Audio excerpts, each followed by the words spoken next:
رجب میں ایک رات ہے کہ اس میں نیک عمل کرنے والے کے لیے 100 برس کی نیکیوں کا ثواب لکھا جاتا ہے، اور وہ رجب کی 27ویں شب ہے، یعنی کہ آج جو رات ہے، جو اس رات میں 12 رکعت اس طرح پڑھے کہ ہر رکعت میں سورۃ فاتحہ اور کوئی سی بھی ایک سورت، اور ہر 2 رکعت پر اتحیات پڑھے اور 12 پوری ہونے پر سلام پھیرے۔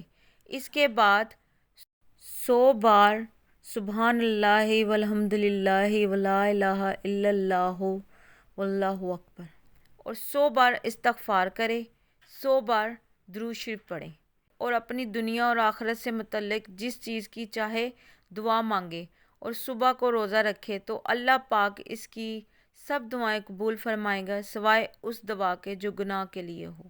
یہ آج کی رات کے لیے عبادت کے لیے ہے۔ سب کو شیئر کریں، زیادہ سے زیادہ شیئر کریں تاکہ دوسرے لوگ بھی پڑھیں اور اس رات سے فائدہ اٹھائیں، اور لائک کریں یا نہ کریں لیکن شیئر لازمی کریں پلیز۔ آپ کا بھی اس میں بھلا ہوگا اور دوسروں کا بھی ہوگا۔ Thank you very much. اللہ حافظ۔